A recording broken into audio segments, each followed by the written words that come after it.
السلام ورحمة الله. كيفك؟ الحمد لله. نعم، mshiriki watatu kutoka Djibouti. Hivi sasa group la tatu ili tukiwa nampokea mshiriki wetu kutoka katika nchi ya Djibouti. Ismuka man? Khalid Abdi Umar. Khalid bin? Khalid Abdi Umar. Khalid Abdi Umar kutoka Djibouti. Aiyo. Ni mshiriki ambaye amekuja kushiriki katika mashindano yetu makubwa ya Afrika katika nchi hii ya Tanzania.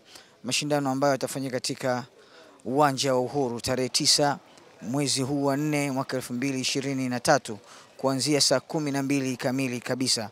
Fika na wala usikose, kwani Allah ana watu na watu wake ni watu wa Qur'an. Kaifa ya Khalid? والله الحمد لله وصلت بسلام. مشكور. Naam. Anasema anashukuru na amefika salama na amejiandaa vizuri kabisa kwa ajili ya musabaka huu kwa mwaka 2023. Fadhali ya Khalid. Ahsante. Fuatao ni washiriki wa kundi la pili wakitokea katika huyu ni mshiriki kutoka Nigeria.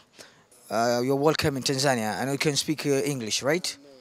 Arabic, very good. فضل في تنزانيا. ما اسمك؟ اسمي أمين عثمان محمد. اسم من؟ أمين عثمان محمد. أمين عثمان محمد. من دولة نيجيريا. من دولة نيجيريا. أيوة. اسمك من؟ وأنا اسمي محمد فوفانا من دولة مالي.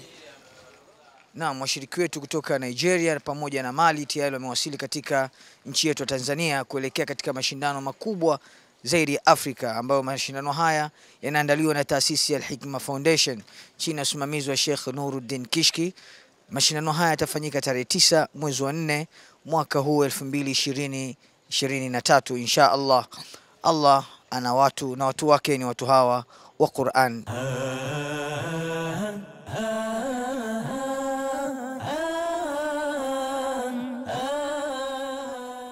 Allah ana watu wake ni watu wa Qur'an.